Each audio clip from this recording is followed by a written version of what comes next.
Shalom, shalom, glorieux enfants de Dieu.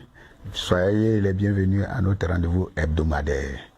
Nous allons continuer, par la grâce de Dieu, les enseignements que nous avons commencés pour connaître ce que la Bible dit, l'intention de Dieu pour l'homme depuis la création jusque de nos jours. Comme pour rappel, nous avons la semaine dernière, parlé du fait du péché quand Adam et Ève ont manqué le but de l'obéissance à la parole de Dieu, ont échoué. Quelle implication ça a eu? Et nous avons développé par la grâce de Dieu que depuis lors, il y a eu un chamboulement à leur niveau. Eux-mêmes, entre eux, ils se sont accusés. L'homme a accusé la femme, ils ont su qu'ils étaient nus, les yeux se sont ouverts. Et par la suite, Dieu a déclaré une parole sur la femme pour dire qu'elle aurait des douleurs quand viendra le moment de l'enfantement. Il a aussi dit à l'homme, c'est vrai, on n'avait pas touché la dernière fois, qu'il va manger à la sueur de son front. Dieu les a chassés de sa présence pour ne pas qu'ils mangent de l'arbre de vie. Toutes ces conséquences-là ont été possibles à cause du fait qu'ils se sont laissés tromper, ils se sont laissés abuser par le rusé, le diable, l'ennemi de nous les chrétiens, l'ennemi de notre âme. Depuis lors, leur vie avait basculé. Nous avons continué pour dire, Caïn, qui était leur enfant, leur premier-né, n'a pas échappé. Nous pouvons donc comprendre que le péché avait commencé à régner dans le corps de l'homme. Mais souvenez-vous ceci, Dieu avait une intention quand il créait l'humanité. Dieu avait un but et Dieu n'échoue pas. Le but de Dieu peut être retardé, mais Dieu n'échoue pas. Dieu avait donc, depuis même le jardin d'Éden, initié quelque chose parce que quand l'homme et la femme ont péché, et la Bible enseigne qu'ils ont pris des feuilles pour s'habiller, mais nous savons que quand Dieu est arrivé, il a tué un animal et il leur a donné la peau. Nous allons avancer et plus tard, nous allons revenir sur ce détail. La Bible nous dit, dans le livre de Hébreux chapitre 1, que Dieu, je vais paraphraser, nous a parlé plusieurs fois, à plusieurs reprises, par les prophètes. Mais, ces derniers temps, Dieu nous a parlé par le Fils.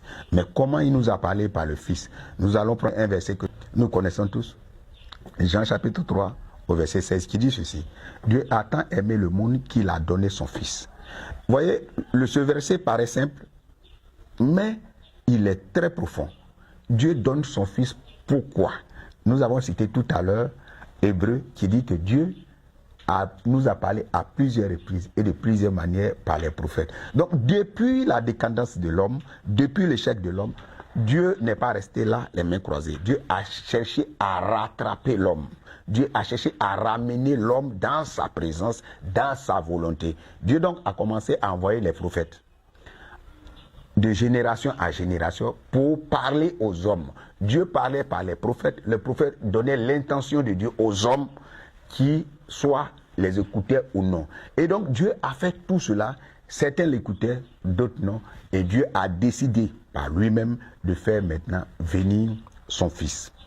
La Bible nous dit dans 1 Corinthiens chapitre 15, je vais paraphraser du verset 21 à 23, car puisque la mort est entrée par un seul homme, c'est-à-dire Adam, la vie aussi va rentrer par un seul homme. La résurrection des morts va rentrer par un seul homme. J'ai cité Jésus-Christ de Nazareth, comme je l'avais dit tantôt.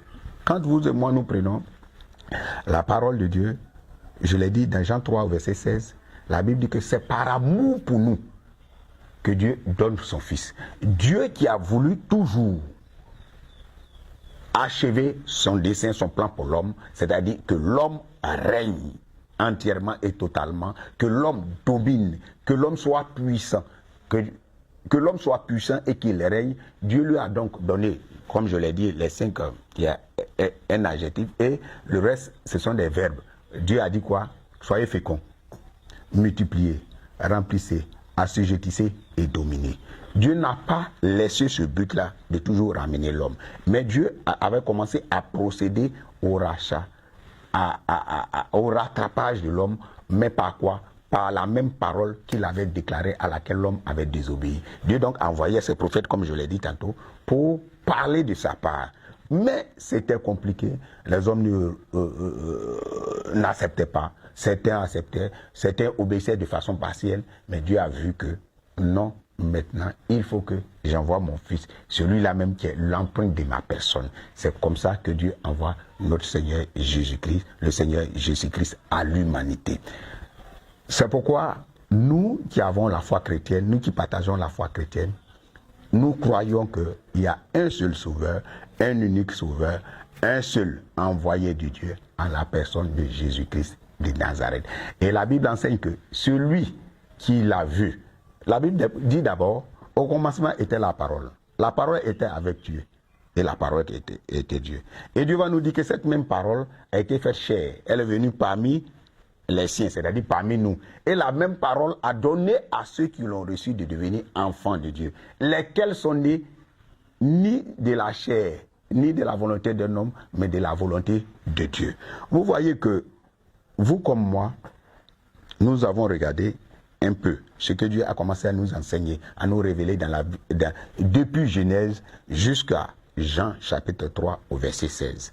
L'échec passé, comme nous l'avons lu dans 1 Corinthiens chapitre 15 verset 21 à 23, la mort est rentrée par un homme, la résurrection des morts est rentrée par un homme. C'est pourquoi la Bible l'appelle le second Adam. Mais il n'est pas venu que pour nous justifier, il est venu faire bien plus. Il est venu pour nous rétablir dans nos droits. Il est venu pour restaurer tout ce que nous avons perdu. Je vais donner une image. Parfois, nous, les chrétiens, parfois les hommes, ont l'impression que, je vais donner l'image d'une voiture, que notre vie était la voiture, pendant que Dieu nous donnait sa parole, nous étions une voiture. Je donne l'exemple. Et la voiture a roulé, et après le péché, la voiture allait faire un accident, et Dieu a pris la voiture, et Dieu a réparé la voiture. Non, c'est pas comme ça. Nous sommes la voiture, je prends toujours l'exemple de la voiture, nous avons fait un accident, Dieu a carrément jeté la voiture et Dieu a fabriqué une autre voiture pour l'envoyer. C'est pourquoi Dieu nous dit, si quelqu'un est en Christ, les choses anciennes sont passées, voici toutes choses sont devenues nouvelles. C'est-à-dire, le passé là est le passé. Donc, vous comme moi, nous pouvons nous asseoir pour dire non. Pourquoi Adam et Ève même, ils ont fait ceci, s'ils n'avaient pas fait cela, aujourd'hui nous ne serons pas là où nous sommes. Je l'ai dit, parfois je le pense, mais je ne dois plus le dire parce que la mort est rentrée par un homme et la résurrection de mort est rentrée par le second Adam qui est Christ. Il est venu donc nous rétablir. Et donc depuis notre rétablissement, depuis qu'il est venu nous rétablir, il nous a repositionnés là où nous étions, mais mieux. La Bible nous dit que Jean-Baptiste, qui était le plus grand des hommes, selon la Bible elle-même, il ne vaut pas mieux que le plus petit dans le royaume des cieux. Pourquoi? Parce que nous, le sang de Christ est versé. La croix, son passage à la croix a été déjà fait. Eux, ils le regardaient comme un événement à venir. Nous le regardons comme un événement passé. Pourquoi? Parce que nous avons tout leur témoignage et nous avons le testament. Le règne de Dieu est là. Le nom de Christ est là. La Bible dit au nom de Jésus, tout genou fléchit. Je vais introduire le prochain enseignement qui va nous parler de quelque chose de très important et capital pour le chrétien dans lequel nous devons régner, c'est l'espèce Emmanuel, pour lequel Christ est venu. Christ est venu pour engendrer un nouveau genre de personnes, un nouveau genre de serviteurs de Dieu, de chrétiens, par lesquels il va régner, il doit régner et il veut régner. Shalom, shalom.